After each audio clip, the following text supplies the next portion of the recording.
Buti binigyan ng daan dito, ano.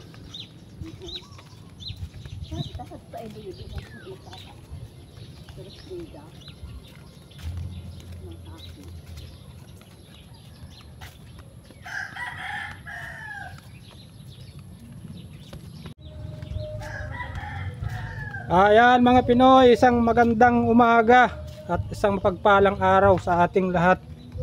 Ay pupuntahan po kami at maganda na po yung panahon natin ngayon, mainit na. Sana po tuloy-tuloy na itong panahon na ganito.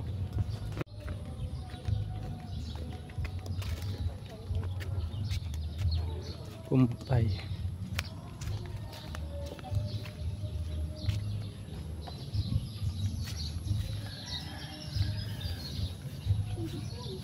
Ha?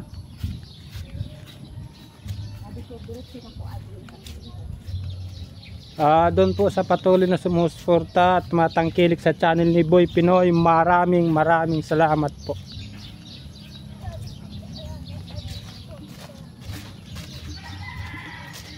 Maganda na po yung panahon dito.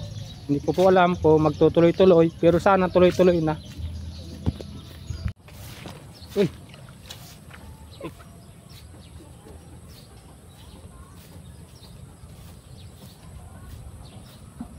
Mainit na. Maganda na ang panahon natin.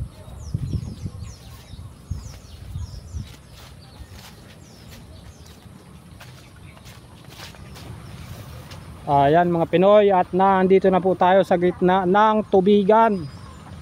Kung tawagin po dito sa Rinconada ay Uma.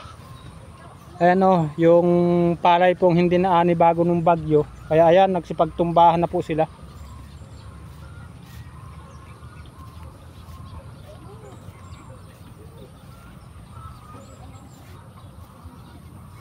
At may nag-aani na po.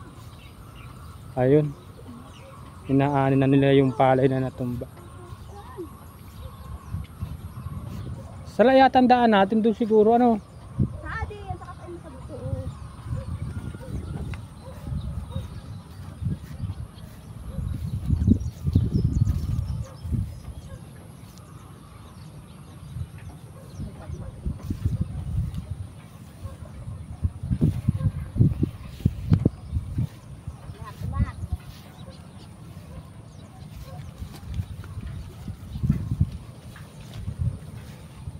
Wala nga bakas ng daan nila dyan. Doon sila nadaan siguro sa tabi na yun, papunta ron. Ay doon nga, sa may tabi na yun mangga siguro, galing doon. Papunta doon sa bahay nila. Doon po tayo mga Pinoy, papunta sa bahay na yun. Yung may mga sinampay na yan.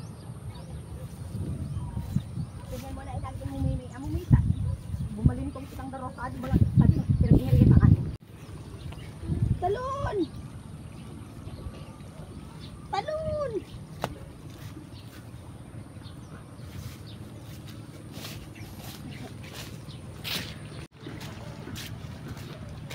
Ayan mga Pinoy, malapit na po tayo. Ha? Kasi nag-atod! Ikaw man isi. Ha?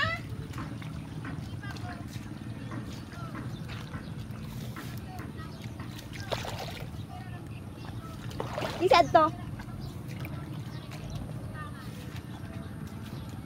Ay. Isa to.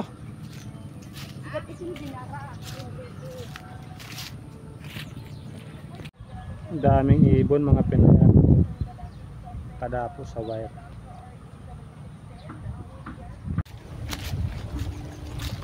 Ayan mga Pinoy, balik na po tayo. At yung inuutang po nating bigas na ando na pala sa bahay nila sa sentro. Dito po tayo nagpunta sa bahay nila sa tubigan. Hala po natin na andito pa.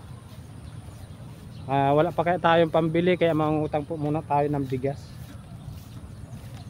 Kukunin po natin doon sa sentro ng barangay, doon sa bahay nila doon. Bahay nung nanay ni Manay Aileen, ng kanyang asawa.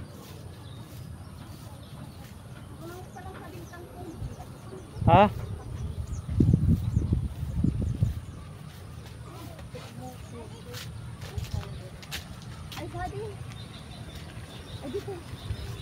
Ano naman ang daan. Ito. Adi. Ano? Adi magang parasun tang adi.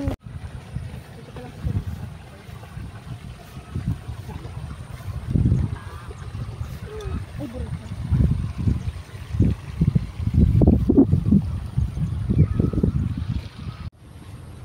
Ang ganda ng baka mga Pinoy oh.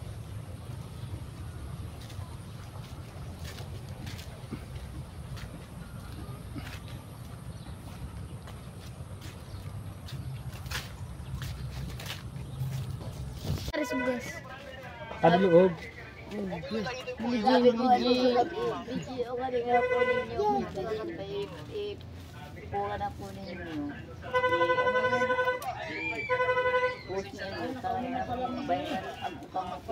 Dalawang sako.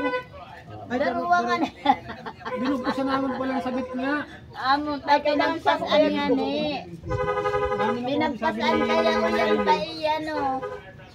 Ayan mga Pinoy, ito po yung ating inutang na bigas. Kinuha na po natin dito po sa bahay nila sa Singapore. Kanina po nagpunta tayo din sa bahay nila sa sa Tubigat. Tinuro po tayo na andito raw yung bigas. Kaya dito natin pinunta. Yung kunal pinagbibidyo ano. Magbablog kaya di si Roland. Nagbablog po kaya kami. Magbablog. Baka sakali.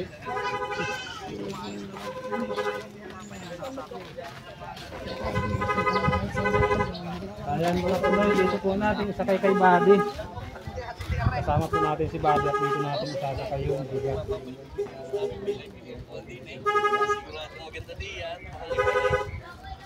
Ito na ang talo. Ayusin ko ng talo. Baka matapon.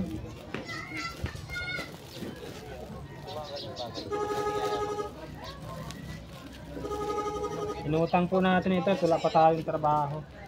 Sa linggo raw po ang bayad mga Pinoy.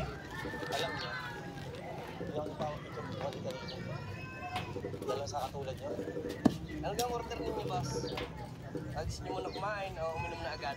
Teka lang Alam ko ba dito? Ako ang manager din eh. Manager ka? Ano waiter. So alam mo na anak ko ng mayor. Salamat boy ah. At siya po ang naghawak ng ating camera. Ito na po yung bigas na inutang natin. Martes po tayo ngayon. Baka po sa linggo pag tayo nagkapira babayaran natin sila. Pag nag-umpisa na po ulit kami ng trabaho doon sa aming papasukan. Sakay na bibi. Sakay na doon sa unahan. Yan. Mahulog ka ha.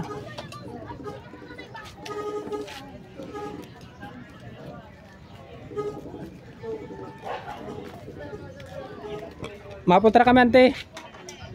Mapunta na kami. Mauwi na. Salamat. Ayan mga Pinoy, pauwi na po tayo. Ayan mga Pinoy, nandito na po tayo sa bahay.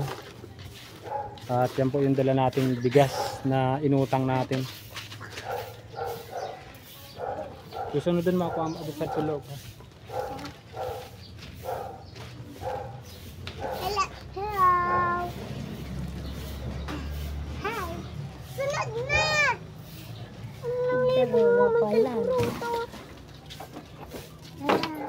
May magaswag.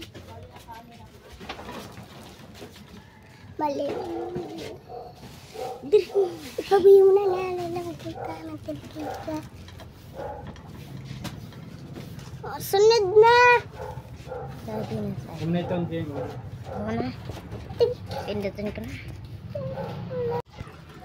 Sinong may birthday? Bebe. Si Si Chokoy. Yan mga Pinoy, birthday po nung anak kong bunso. Si Raven. Raven Bueno. Ang palayaw niya po ay Chokoy. Yan, birthday po ni Chokoy. At ito po yung amin niluto, pansit bato. At yun na rin po ang iuulam natin sa kanin. Ayan. Yan. Yan po yung inutang nating bigas. Kahit anong pagsubok sa buhay mga Pinoy, wag lang po tayo sumuko. Pabo ko na.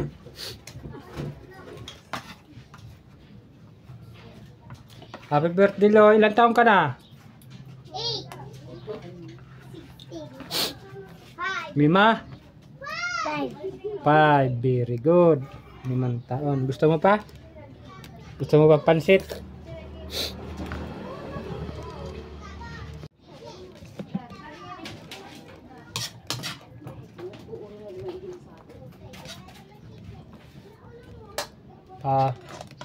Pansit.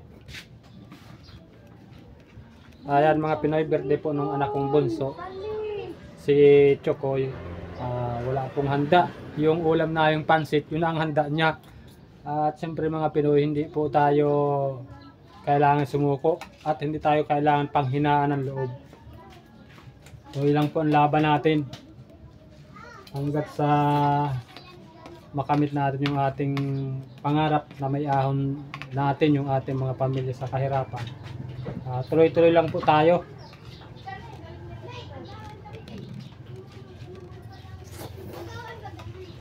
Dahil pag lalo tayo sumuko mga Pinoy, wala tayong maabot. Hindi natin sila bibigyan ng magandang kinabukasan. Pero sana mga Pinoy, tamaan tayo ng swerte. At siyempre mga Pinoy, sinasamahan po natin ng dasal at hinihiling natin sa ating mahal na Panginoon. Ayun nga, makaraos tayo at kahit pa paano mabigyan natin ng magandang buhay yung ating mga